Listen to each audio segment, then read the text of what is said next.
ખજૂરભાઈ એટલે કે નીતિન જાની હવે રાજકારણમાં એન્ટ્રી મારશે.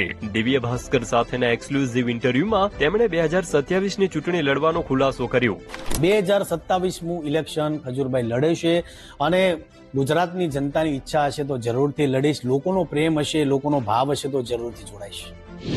એવું કેમ કહેવું પડ્યું કે 2027ની ચૂંટણીમાં ઉતરવું પડશે? આ તમામ જેટલા યંગ જનરેશન છે એને સમજવાની કોશિશ કરવી પડશે કે રાજનીતિમાં સારા માણસો છે, રાજનીતિમાં ભણેલા ગણેલા લોકો છે, રાજનીતિમાં અમારી કરતા પણ સારું કામ કરનારા લોકો છે. આ જે મગજમાં ગ્રંથિ બંધાઈ ગઈ છે એ લોકોને દૂર કરવી પડશે. યંગ જનરેશનને કહેવું પડશે કે ભાઈ યંગ જનરેશન જેટલી રાજનીતિમાં આવશે એટલો સમાજનો વિકાસ થશે.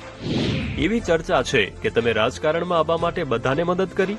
એવું નથી. જો એવું મારો વિચાર હોત ને તો 2022માં હું ચૂંટણી લડત. એવો મારો ઈચ્છા હોત તો હું પહેલેથી આ બધા મારા એજન્ડા ક્લિયર હોત, પણ મેં એવું ક્યારેય વિચાર નથી કર્યો. કયા પક્ષમાંથી અને કઈ બેઠકથી ચૂંટણી લડશો? દક્ષિણ ગુજરાતમાં, ઉત્તર ગુજરાતમાં, સૌરાષ્ટ્રમાં, કચ્છમાં, બનાસકાંઠામાં કામ કર્યું છે એટલે મેં ક્યારેય એરિયો ફિક્સ નથી રાખ્યો. કલાકાર માટે ગુજરાત આખું એનો એરિયો કહેવાય છે એટલે પક્ષ નથી ક્યારે વિચાર્યો કે કોઈ ક્યારે એરિયો નથી વિચાર્યો. ક્યાંથી લડીશ એ પણ ક્યારેય વિચાર નથી કર્યો. રાજકીય ક્ષેત્રે કોની સાથે સારા સંબંધ છે? ઘણા કોંગ્રેસમાં મારા ઘણા મિત્રો. આખો વિડિયો જોવા માટે ડાઉનલોડ કરો દિવ્ય ભાસ્કર એપ.